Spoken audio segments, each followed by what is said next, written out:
传奇新生与你见证2019英雄联盟全球总决赛，都我于全程直播。Misstep, you're dead. You might lose the fight for your team. Of your large lungs over there, the yakety sax music reverberating around the Accor Hotel Arena. This should be the close for FPX. FPX are one win away from a world championship title. They turn their attention to one last kill. The Nexus goes down and FPX are 2-0 up.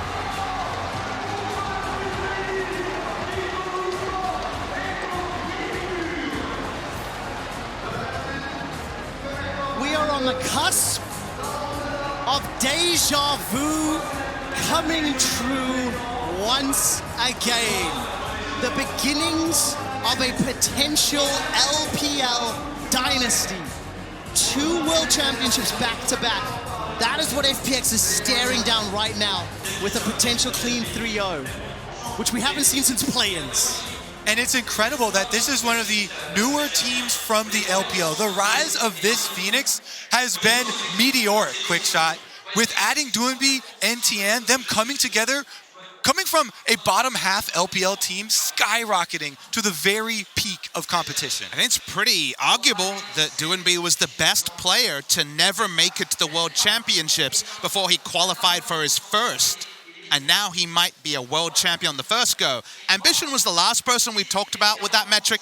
Took him 2 goes. So this is already a royal road of its own. It's unbelievable looking at the impact that Tian is having. The fact that even when Gimgoon was in pressure game 1, or got support game 1, had pressure this game, it doesn't matter. Every single individual is showing up. Kobe, you were saying that all 5 players are doing what they need to do to get FPX ahead. And I love the style of League of Legends that we're seeing, what it has evolved into, because not only does it require you to be mechanically proficient, it also requires you to be very, very quick with your decision making. Both of these teams, as they get further behind, they're going to take riskier and riskier plays. They don't stop forcing. And so the one ahead has to keep answering and keep making those come again. And of course, in the next game, we'll get an opportunity to talk about G2 Esports and why they are down 0-2. Fun plus Phoenix are a game away from claiming the Summoners Cup. Let's find out if G2 can put a stop to the Phoenix's flight right after this.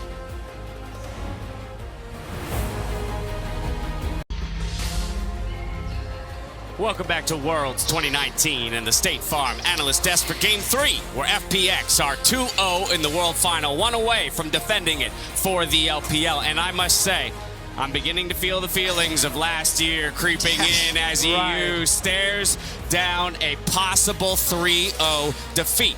But while that doesn't look great for the EU region, I do want to talk about how FPX got here to such a dominant position. Yeah, and Lwx is a player for me who, while the rest of his team does enable him, I think Crisp has been an incredible player. I think Doinby's had good control of mid. He's doing in this series what he did in the LPL, where he nearly set kill records. And he's doing it again. He's deathless with, I believe, 18 or 19 kills. At this point, he has been out of control this series. Yeah, 19, 0, and 11.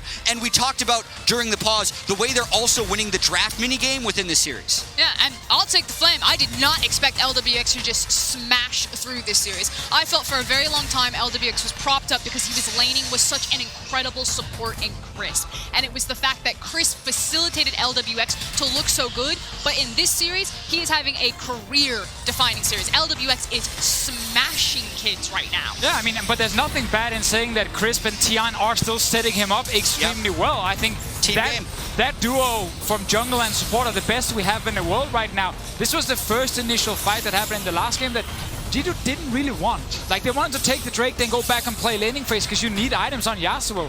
This was actually suddenly early kills over to FPX, double kills specifically for Lwx, and now, when he has the lead, the team will keep playing aggressive to his side.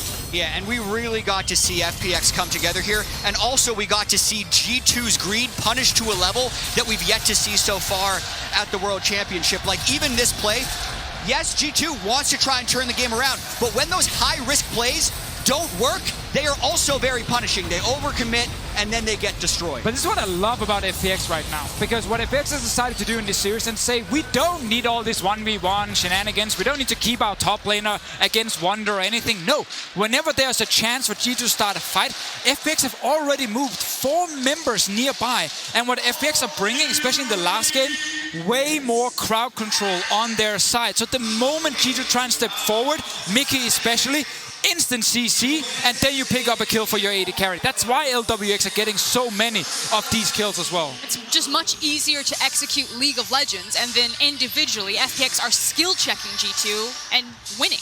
Yes. As FPX take to the stage, let's go ahead and look at one more roll of dominance for them. This one coming in the form of a team fight and a sweet ace. Oh, that was, for a moment, you were like, okay, G2 can get a kill. This LWX play, it's as coming. it rolls out. It's coming, because now, at first, you know, just poking a little bit, want to stay away from the enemy team. That's not where ADC wants to be until boom! Love the juke. And then after, funny enough, FPX are actually about to rise ult away from the fight, but then Mickey stops the rise ulti from happening, and then instant turnaround. Oh my goodness. Same amount of damage. Yeah, definitely one of those rise ultimates you don't want to interrupt, I would say, in retrospect. Probably would have been safer to let him go. So, I mean, at that point, though, you saw on the cams, G2 just started laughing. And they just, they kind of opened mid and just started running directly into them, just being like, okay, this one's probably over, guys. Like, throw what you got, but let's just go next. FPX chooses blue with side selection in Game 3. No surprise there. But I want to talk about where G2 finds an answer. How do they come back into the series and extend it? So G2, as we all know, is undefeated in best of 5s this year.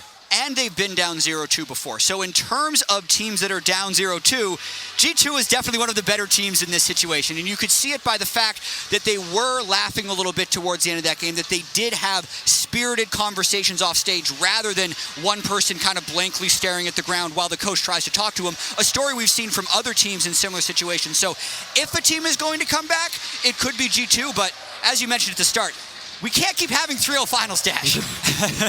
I mean, FPX will have the edge going into draft, for sure. Like, they've figured it out already. They will be able to first pick Nautilus again, because it's most likely not banned. I'm expecting still Kiana, Xayah, Pantheon as the 3 bans from G2. But what you can do now on G2's side is don't necessarily early pick things like Varus. You can actually, if you want to play with the Ezreal style and try and play heavy towards top side, it is an opportunity for you, but you need something then that can early roam together with doing B, and not the Pyke that needed to wait 8 minutes before he got a Tiamat to match the Nautilus. That cannot happen. Frost, give me your final thoughts. I think it's going to be more standard League of Legends with G2 with late game insurance policies. I agree with Deficio that they're probably going to trade kind of an early priority bot lane pick unless the Xayah is available and try to get Jankos one of his champions. Every single time Tian is getting that Lee Sin, and every single time second bans, it's Olaf Rek'Sai, and Jankos is being forced onto this Elise. I want to see Jankos get one of those more powerful jungle picks so they have an answer in that early game. The players are prepping for Game 3. This is the shot for G2. They've got to shoot it. We're going to head back over to Quick Shot. Kobe and Papa for the call. And welcome back to the cast. As Kobe is praying for more games. We want to enjoy this atmosphere for as long as we possibly can. And in order to do that, G2 Esports need to do something different and to bounce back. They are on the red side this game as FPX